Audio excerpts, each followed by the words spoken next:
Hello students, आज हम UGC net GRF economics का एक नया यूनिट स्टार्ट करने जा रहे हैं जिसमें हम करेंगे स्टैट्स और इकोनोमेट्रिक। तो हम स्टार्ट करते हैं जिसमें हम फर्स्ट टॉपिक करेंगे मेजर्स ऑफ सेंट्रल टेंडेंसी। हमारे पास सेंट्रल टेंडेंसी के दो मेजर्स आते हैं। फर्स्ट इज मैथमेटिकल एवरेज, और मैथमेटिकल एवरेज के अंदर हम तीन टॉपिक करेंगे, arithmetic mean, geometric mean and harmonic mean. और दूसरा आता है पोजिशनल एवरेज। पोजिशनल एवरेज जो हम दो तरह के होते हैं, मीडियन एंड मोड। तो सबसे पहले देखते हैं अर्थमेटिक मीन क्या होता है। अर्थमेटिक मीन होता है जितनी भी हमारे पास ऑब्जर्वेशंस होंगी उनका हम टोटल कर लेंगे और नंबर ऑफ ऑब्जर्वेशन से हम डिवाइड कर देंगे उनको, तो हमारे पास अर्थमेटिक मीन आ जाएगा। तो हमारे पास फॉर्मूला क्या हो जाएगा, X bar is equal to sigma x upon N. X bar क्या है, अर्थमेटिक मीन को एक्स बार से डिनोट करते हैं। इसको समझ लेते हैं एक एग्जाम्पल से कि किस तरह से हम कैलकुलेट करेंगे। सपोज हमारे पास नंबर ऑफ ऑब्जर्वेशन है, एक्स से हम इसको डिनोट कर लेते हैं 10, 20, 30, 40, 50 एंड 60। तो पहले नंबर टोटल कर लेंगे इन ऑब्जर्वेशंस का, तो क्या आ जाएगा, sigma x is equal to 210। और एक्स बार कैलकुलेट करना, तो हमने क्या कहा था, sigma x upon n. Sigma x क्या आ गया 210 और डिवाइडेड बाय एन। एन कितना है, एन नंबर ऑफ ऑब्जर्वेशन हमारे पास 6 ऑब्जर्वेशन है ये, तो डिवाइडेड बाय 6। तो एक्स बार हमारे पास कितना आ जाएगा 35। अब अर्थमेटिक मीन तो हम इस तरह से कैलकुलेट कर लेंगे।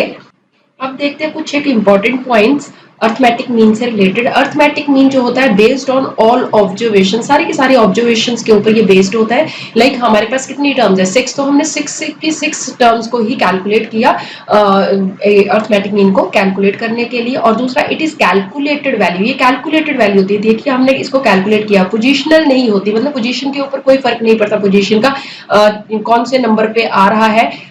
जैसे 35 है, कहाँ कौन से नंबर पे आ रहा है, इस बात से कोई मैटर नहीं करता, हमें सिर्फ कैलकुलेट करनी है, वही हमारा अर्थमेटिक मीन बन जाएगा। Types of arithmetic mean. Arithmetic mean हमारे पास दो तरह का होता है, simple arithmetic mean and weighted arithmetic mean. अब इसमें नेक्स्ट टॉपिक आता है प्रॉपर्टीज ऑफ अर्थमेटिक मीन। तो हमारे पास प्रॉपर्टीज के ऊपर काफी क्वेश्चंस आ जाते हैं यूजीसी नेट में, तो हमें ये प्रॉपर्टीज बहुत अच्छे से करनी है। फर्स्ट प्रॉपर्टी हमारे पास आती है, if all the observations assumed by a variable are constant say k, then arithmetic mean is also k. इसका मतलब अगर सारी की सारी ऑब्जर्वेशंस का जो अमाउंट है वो सेम होगा तो उसका अर्थमेटिक मीन भी सेम ही होगा। लाइक हमारे पास एक एग्जांपल गिवन है, अगर हमारे पास height of every student in a group of 10 students is 170, the arithmetic mean is also 170।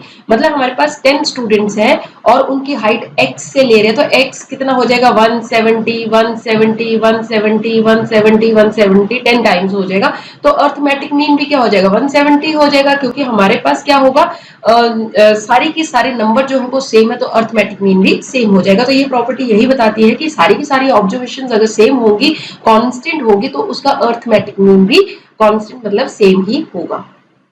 अब हमारे पास आती है दूसरी प्रॉपर्टी, ये तो बहुत इंपॉर्टेंट प्रॉपर्टी है, इसके ऊपर काफी बार क्वेश्चंस पूछे जा चुके हैं यूजीसी नेट के एग्जाम में भी और बाकी कॉम्पिटिटिव एग्जाम्स में भी पूछे जाते हैं। तो ये प्रॉपर्टीज को, तो इस वाली प्रॉपर्टी को तो हमें बहुत अच्छे से करना है। देखिए, the algebraic sum of deviations of a set of observations from their arithmetic mean is 0। इसका मतलब अगर जितनी भी ऑब्जर्वेशंस है उनको उसके अर्थमेटिक मीन के साथ उसका डिफरेंस करके देखें, फिर उसका टोटल करें, तो वो क्या आ जाएगा, इक्वल टू 0 होगा। तो इसका मतलब क्या हुआ, sigma x minus x bar is equal to 0। अब इसको एक एग्जाम्पल से समझ लेते हैं, ज्यादा अच्छे से समझ में आ जाएगा। हमारे पास सपोज एक्स है 10, 20, 30, 40, 50 एंड 60। अब हमारे पास सिग्मा एक्स कितना आ जाएगा, यहाँ पे सिग्मा एक्स हमने पीछे किया 210 में, सेम एग्जांपल ले रही हूँ। और एक्स बार यहाँ पे कितना आ जाएगा हमारे पास, एक्स बार में यहाँ पे लिख लेती हूँ, एक्स बार मेरे पास आ गया 35, हमने पीछे ही कैलकुलेट किया था शुरू में। तो अब हमारे पास, अब देखिए नेक्स्ट हमारे पास जो है, हमने क्या कैलकुलेट करना है, हमने कहा कि इनका डिफरेंस कैलकुलेट करना है ऑब्जर्वेशंस के साथ, और वो क्या आना चाहिए, x माइनस एक्स बार का जो सम होना चाहिए वो कितना आना चाहिए, 0 आना चाहिए।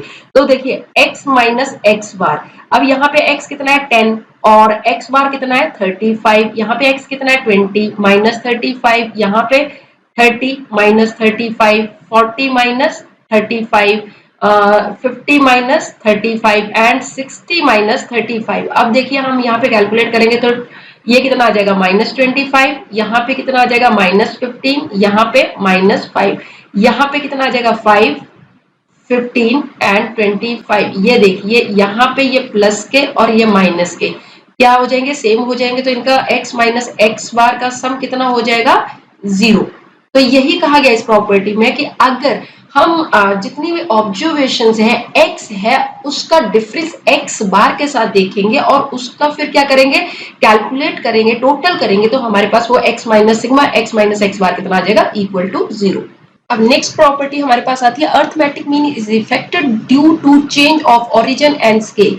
चेंज ऑफ ओरिजिन का मतलब जो भी ऑब्जर्वेशंस है उसमें अगर हम कुछ प्लस या माइनस करते हैं, और चेंज ऑफ स्केल का मतलब है जितनी भी नंबर ऑफ ऑब्जर्वेशंस है उनमें हम या तो मल्टीप्लाई करेंगे या डिवाइड करेंगे।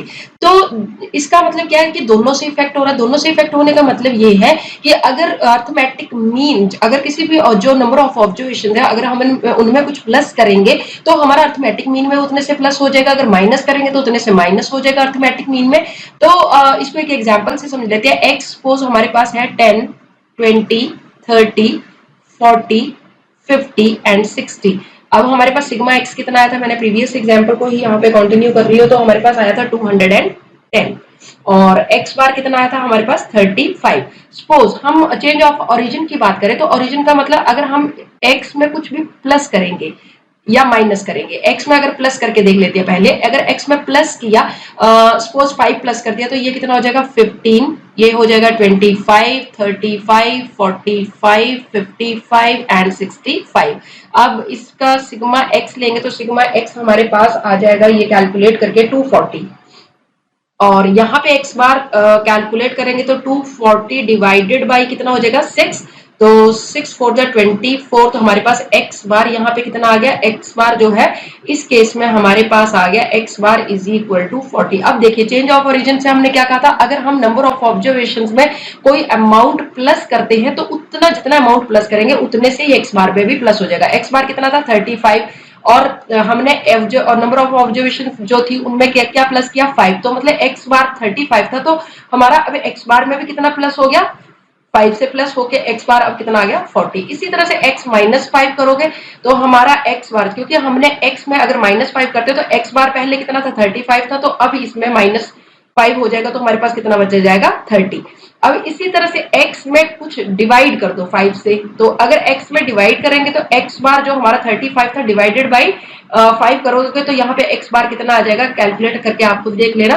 तो x बार जो करके आएगा हमारा कैलकुलेट करके आएगा वो 7 आएगा, और x में अगर हम कुछ मल्टीप्लाई कर देते हैं सपोज 5 से कर देते हैं तो x बार इनिशियल कितना था 35, तो अब 35 इंटू 5 करके जो आएगा वो x बार आ जाएगा। तो ये प्रॉपर्टी ये कहती है कि जो अर्थमेटिक मीन होता है वो चेंज ऑफ ओरिजिन और चेंज ऑफ स्केल दोनों से इफेक्ट होता है। मतलब अगर हम कुछ प्लस करेंगे ऑब्जर्वेशंस में या कुछ माइनस करेंगे या डिवाइड करेंगे या मल्टीप्लाई करेंगे तो उतने से ही हमारा अर्थमेटिक मीन भी चेंज हो जाएगा। अब हमारे पास आती है last property, property number 4। If there are two groups containing n1 and n2 observations, तो हमारे पास क्या आएगा कंबाइंड अर्थमेटिक मीन, और कंबाइंड अर्थमेटिक मीन का क्या फॉर्मूला होगा, x bar 1 n1 plus x bar 2 n2 divided by n1 plus n2। अब सपोज हमारे पास x बार 1 गिवन है, x बार 2 गिवन है और n1 भी गिवन है और n2 भी गिवन है। अब x बार 1 हमारे पास 30 है, x बार 2 20 है और n1 हमारे पास 5 है और n2 हमारे पास अगर सपोज 10 है, तो हम arithmetic mean, combined arithmetic mean किस तरह से कैलकुलेट करेंगे, x बार 1 कितना है 30 into n1 5 plus x bar 2 20 into n2 कितना है 10 divided by n1 plus n2, n1 कितना है 5 प्लस 10। जब इसको सॉल्व करेंगे तो हमारे पास 150 20 इंटू 10 200 हो जाएगा डिवाइडेड बाई 15, तो 350 डिवाइडेड बाई 15 जो भी आएगा वो कंबाइंड अर्थमेटिक मीन आ जाएगा। और हमारे पास ये सॉल्व करके आ जाएगा, ये आ गया हमारे पास 23.3 इस तरह से कुछ आ जाएगा हमारे पास। तो ये जो है मैंने अभी स्टैट्स और इकोनोमेट्रिक का ये यूनिट जो स्टार्ट किया है, तो इसकी भी एक प्लेलिस्ट बनाऊंगी, जो भी हमारे टॉपिक चलते चलेंगे वो उस प्लेलिस्ट में आप जाके देख सकते हो। बाकी सब टॉपिक जैसे ग्रोथ एंड डेवलपमेंट का भी मैंने एक प्लेलिस्ट बनाया है, मैक्रो इकोनॉमिक्स का भी एक प्लेलिस्ट बनाया है, तो जो टॉपिक होते चलेंगे वो उस प्लेलिस्ट में आप जाके देख सकते हो।